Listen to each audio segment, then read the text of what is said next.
Hi everyone, it's Susie de Jong and this is Masterpiece in Progress, and I'm absolutely thrilled to have with me all the way from Bali the amazing Kate Maree O'Brien. And this show is all about helping you live a real life. That is why I created this show a couple of years ago. I really like to interview women who can bring their wisdom to help us achieve our best lives, get out of our own way sometimes, because we're really good at that, me especially. So I'm really delighted. So thank you so much, Kate, for being here today. Well, thanks so much for having me. Now, I'm just going to talk a little bit about you. I've got some of this off your website, but others I just will make up as I go along. If you haven't heard of Kate Maree O'Brien in the personal development world, you may be under a rock. So I'm just going to shed a little bit of light on Kate so you can get to know her too.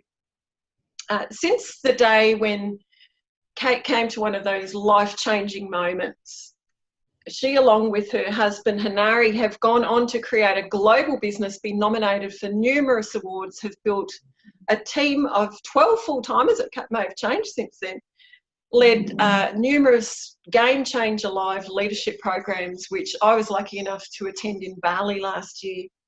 And they also ran or are running the world's biggest personal development online seminar with thought leaders and personal development gurus around the world, some of the biggest names in the industry. I'm just going to name a few: Jack Canfield, Don Miguel Ruiz, Dr. Bruce Lipton, Michael Beckworth, my personal favourite, Michael Neal, and that's just to name a few. I'm also really excited to announce that Kate has recently launched the first ever Women's Leadership Summit, woohoo, in August this year, which happens to be on the Gold Coast, which is even better. So I will definitely be there and I will be spreading the word, and I'm going to get her to talk to me about that at the end of our chat. And with her husband Hanari, they have been called New Zealand's #1 transformational success couple. What a title. And have changed lives all around the world, including mine.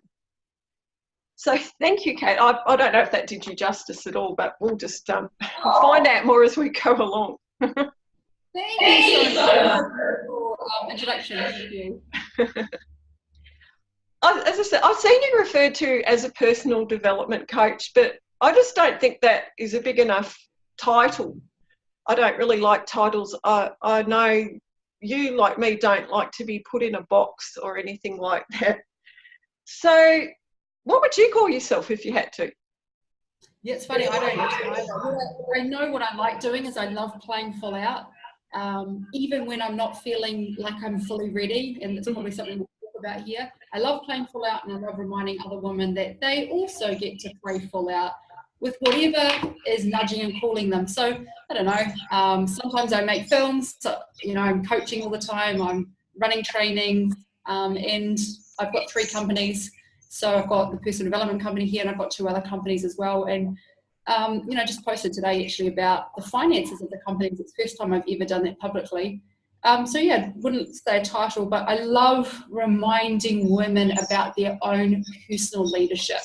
So when I say personal leadership, it's our ability for ourselves to lead ourselves into new futures and gather with us the people who want to come and then create a new future. So sometimes it might be personal leadership in a relationship. What's the new future of the relationship that we want to step into? Might be a personal leadership in terms of taking a company to a new level. So yeah, personal leadership's my gig. It's my jam, playing big. It's funny because I never thought of myself a leader until the last few years. I guess it just depends what you define a leader as, but I like you. You can be the leader of your own life. That's wonderful. Yeah. So could you give us a little bit of background about how you got to be doing what you're doing? Yep. Necessity initially. If I was to just give you a bit of context of where I've come from, I was at the age of 17 on a slippery slope into depression and anorexia. So by the time I was 20, I was finished 3 years of counselling from anorexia and depression, pregnant with my first baby, very fragile at the time, like feeling very ill-equipped. And I went on to even having a drug addiction after that. So I've been through some really rock bottom moments, and had to pick my way up from that. So I really know what it feels like to feel like you don't have any hope. And I've, managed to pick myself up through that. I went on to become a nurse, and I had quite a big national career with my nursing. And I feel like even just in that, I've kind of made that sound like a really fast thing. It wasn't. It was a one day at a time, every day. Big steps for me were like this tiny, right? But they were taking the steps that were possible for me at that moment. And then over time, as I continued to take the steps that I was able to take got bigger and bigger over time. And then, just started to get my life feeling quite good.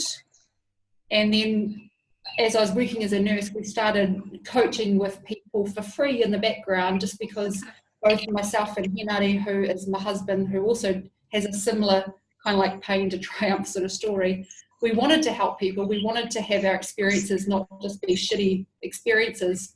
So we started coaching for free at home, and we did that for 2 years for free in our spare time when he wasn't a teacher and I wasn't being a nurse. And there was no intention ever to make this into a business. It was just that we genuinely wanted to help.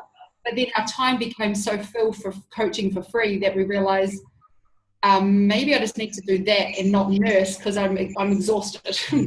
So then we shifted around and started getting into this in a paid way and just built it up. And now 10 years later, here we are. And it's, taken off. 12 full-timers. That was also a committed effort over, say about 6 years ago, I made the decision that I wanted to build the team around me, because I started to realize that as things were growing, I was also doing a lot of background behind the scenes work, a lot of tasks. So I was like, well, actually what I really want to do is help women. I want to have these conversations in whatever form that is. Maybe it's coaching, maybe it's on a training or on an interview. But then what I was doing was a lot of background work. So I thought, no, I need to do what it takes to bring a team in. So then I made the commitment of operating in my zone of genius and then building the team around to support that. And I made that commitment back at a time where I had no idea how I was going to pull that off, but it was still, this is going to happen in my future. I will have the epic A-lister team and then have my life on a daily basis getting up, operating in the zone of genius. And I think that's the important thing, that's what I like to teach a lot now, is go first. Say yes to the things that you know you want, where you're feeling nudged into a new future. Say yes, even though you don't know the steps it's going to take to get there. And then just every day, take some steps, figure it out. So, we started off small, but that's how we grew it into what it is today, where there's 12 full-timers. I don't have to do any behind-the-scenes stuff. And then I get to do all the things that I want, because it's just so taken care of. So what, people go through adversities. A lot of people go through different adversities, but there's obviously something in you that went, I'm not going to let this define me. I'm not going to, stop following what I know is possible. What is that it? I'd say two things. One is that when I was little, my favourite thing on the planet to do was just create. Like, whether it was as simple as, I remember one day, because Mum and Dad couldn't afford a My Little Pony, but I really wanted it. So I drew it on some cardboard and I cut it out and I sellotaped wool to its butt for a tail. And I remember I was just so excited, like I felt so empowered by the fact that I created a My Little Pony, It wasn't this, I don't get to have one. I was like, and so I carried around this cardboard My Little Pony for about 6 months, and I've got one, I think it's that kind of sense that's never left me, that I like creating stuff, and that whole Kiwi DIY thing, and I feel like this is what this is. It's just create. You're right, Suze? Yeah. Just taking, sorry, ignore me. I'm fine. Yeah. So I think that Kiwi DIY sense was always in me, but I lost it because I lost my confidence. And I started to buy into this idea of I'm not good enough, I'm not worth it. And that has been my main journey. And I've got to say that what I came to realize that, and this was a turning point for me, is that I decided that I was no longer going to wait for this conversation to leave my head that I'm not good enough, that I can't do it, that I'm not capable. And I decided to enjoy the process of creating like I was cutting out the My Little Pony as a kid, right? When I was cutting out that My Little Pony, I wasn't thinking to myself, oh, look, you don't have a My Little Pony like the other girls. I was freaking loving that I had my own My Little Pony. Yeah. And it's the same thing. And so when the day I decided to stop trying to wait until self-doubt went away and just did it anyway, it's like instead of waiting for confidence, we tap into our courage, and the courage has us showing up and taking action. And then guess what? Over time, the confidence builds. So that's the difference that it made for me. And then I'd say that the absolute turning point was when Bailey, my daughter, when she was 3 years old, and I was in my early 20s, looking at her one day and just got slapped with the gravity of that she was only going to get one mother. And the future of what she saw for herself was dependent on how she saw me show up. And I just remember thinking, I was crying, thinking there's no way in hell I'm going to allow her to have the experience of a mother who doesn't truly love herself. Yep. And that was at a time when I was still bulimic and was still vomiting, and I still had a lot of anxiety, and I thought, like, just stake in the ground, this gets to change now. And then whatever I face on a daily basis from here on in, that's my growth. Yeah. That's amazing. And we talked before about what I really wanted to focus on today, and you know, I can go from my journey and the people that I see around me, but huge of it was I didn't feel enough. I mean, I did some really silly things. I got to the point where I never finished high school, so in my 50s I decided I'd go to uni just to prove to myself that I was actually smart enough. Everyone else around me knew. But until you actually feel enough, it's very hard to see the world through those eyes. Mm. So I wanted to talk about a few topics that I know I've watched a few of your Facebook Lives and your trainings on, and that really touched a nerve with me. And why I do this, why I do the work that I do just like you, is that I just want to wake people up. Okay, just do it. You know, what have you got to lose? You know, you have nothing to lose. Okay, you may not succeed the first time, but you honestly have nothing to lose. And that's why I love and resonate with your work. So I thought I'd just pick a couple of topics out that we could have a bit of a chat about. The first one was comparison and imposter syndrome. Mm-hmm. So what is your take on that, Kate? It sucks. It does, doesn't it? It's a no win-win. Totally.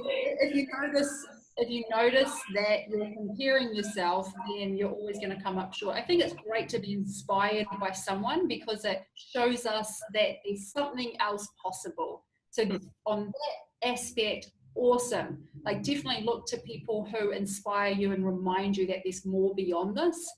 I've definitely looked to models of people who have like really triumphed. And in fact, at She, the big celebrity speakers that we're locking in and having conversations around at the moment, I'm selecting women who have built empires and have really faced adversity, right? Because I want to bring women in the room who have built like $1 billion business and they've been in the dirt in the process of building it, because I want to remind us, hey, if it's possible for them, it's possible for us, whatever our dreams are uniquely. So yeah, being inspired is awesome, but then feeling like you're coming up short as a result, that sucks. Yeah. So because the thing is, we can't compare, and this is where the comparison comes in, my stage 1 to someone else's stage 20 and then make stage 1 wrong. Well, fair enough, compute your stage 1 to their stage 1 and you'll come up very similar. Well, they, we're facing adversity and stuff like that, but we're not, because we're seeing people's end results, we're seeing people's success, but also we're seeing people's highlight reels. So we are often comparing that as well. So comparison, cut it out. That's it. And yeah, you're right.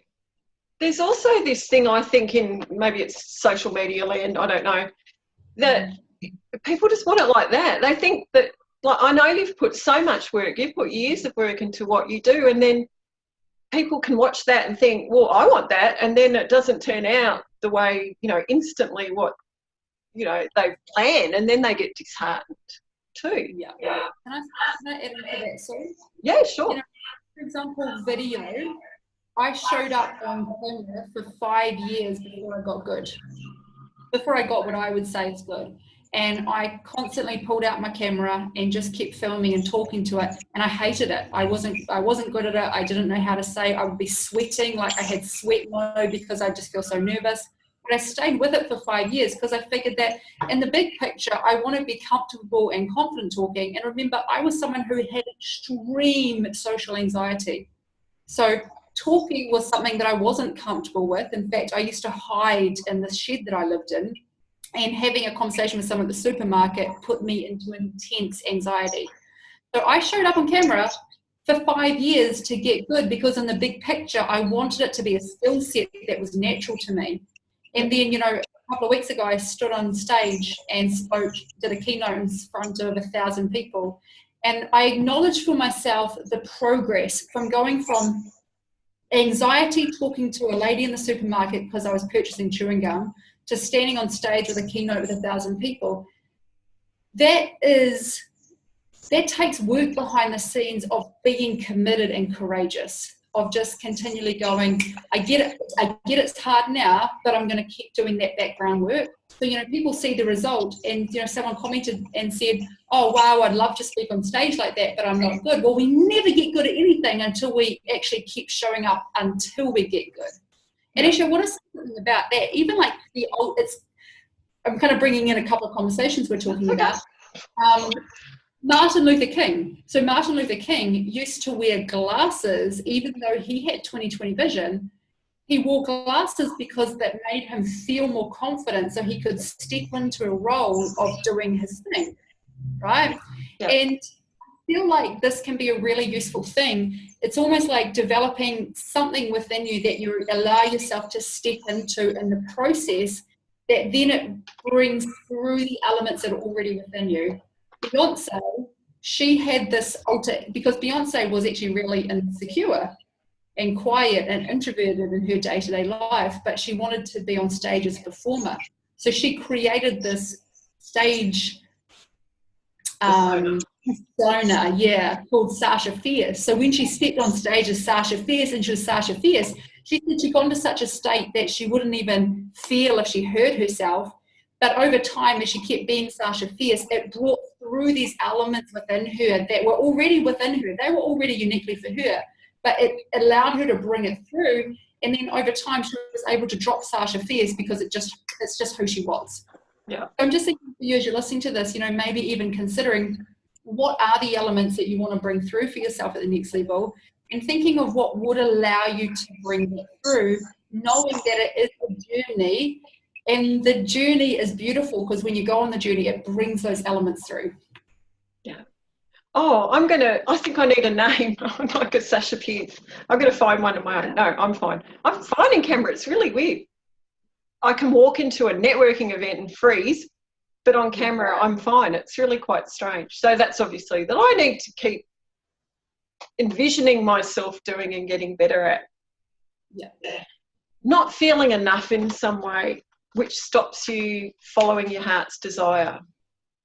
Can we have a little bit of a chat about that? Because I know that, from my coaching with you, the group coaching and the things we did, that's a huge one, isn't it?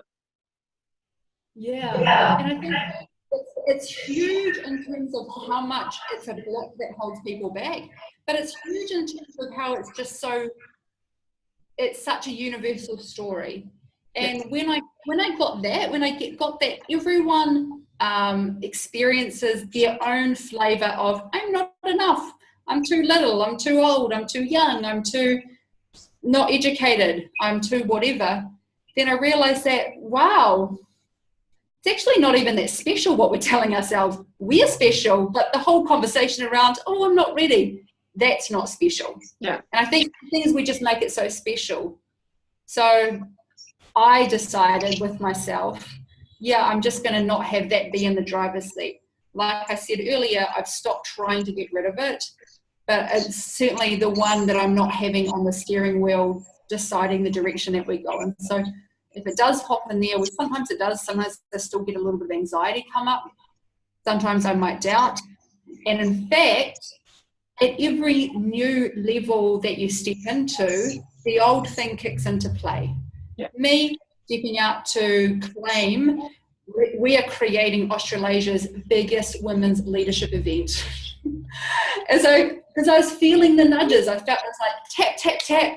And she, which is now her name, she was saying, Kate, it's time. We've got to wake up women's leadership in Australia and New Zealand. And there was a little bit of, yeah, I'll wait for a little bit longer, but she was like, no. It's time to go now. And you know, I thought, okay, fine, say yes. I know that the fear and the doubt doesn't mean anything. So, you know, when you're listening to this, I didn't say yes to doing she because I felt like, yeah, I'm so ready for this. I didn't feel ready for it actually. But I said yes to where I was being nudged, declared it immediately because then there was no backing out and 1,000 people had seen it. And then started taking the action every day. And literally every day I write about she, I write about her energy, I write about what she's going to move and make available for women. So every day and this has been now about 4 or 5 months I've been writing about her, I'm getting so excited. Her energy is now really strong because I've allowed her to come through because I've got my little fear stuff out of the way.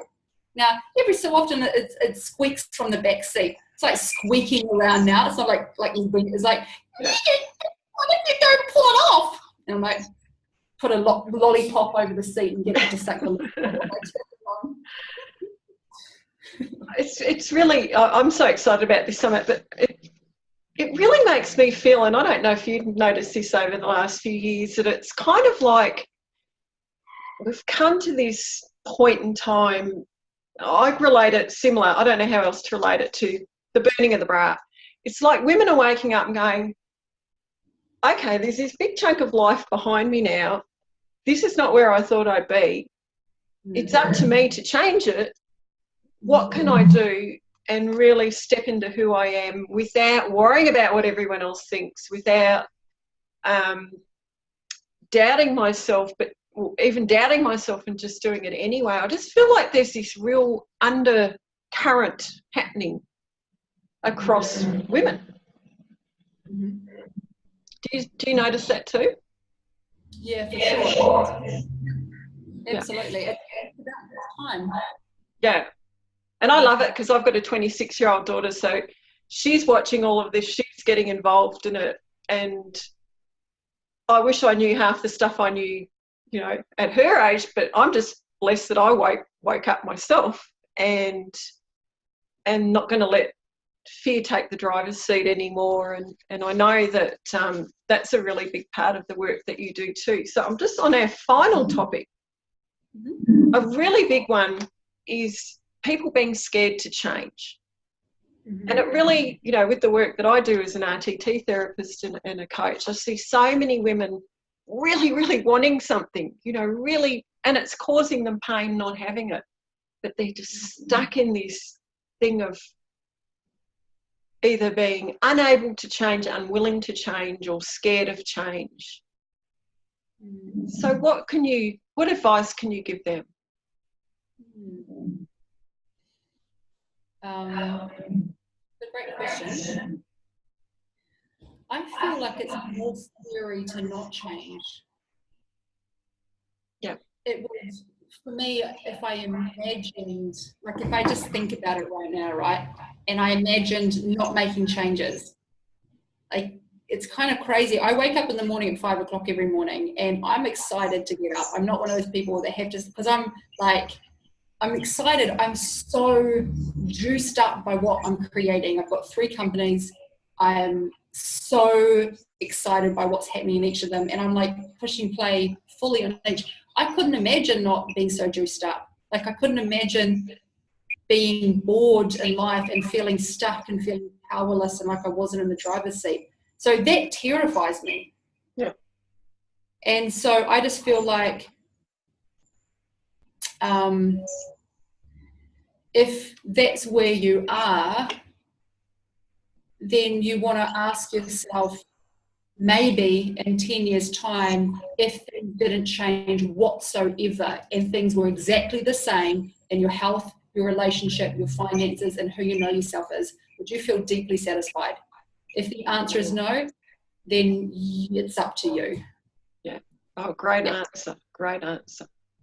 Yeah. And I actually did a post on this the other day. I said, you know, there's two types of people in the world. There's people who let life happen to them, and there's people who make change happen for them. And I've always been like that. It hasn't always been easy, but I don't want to just sit there and go, well, this is it. And it's really interesting that there's that definition. And that's why I wanted to interview you, because I really think your message is important. We're 100% responsible for ourselves.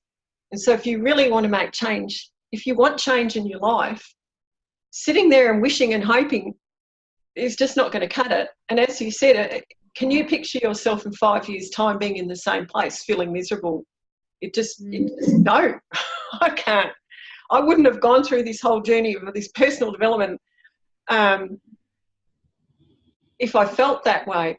But I also know that as a mother to a 26-year-old daughter, she's watching me, and I see the benefits of my growth reflected in her and what she has achieved and what she believes is possible. And I find as a female, as a mother, or, you know, even if you're not a mother and you've got young women in your life, that it's kind of our responsibility to set that example so they have a wonderful life. And imagine what our kids are going to achieve compared to, you know, maybe a lot of other people's kids just from watching us.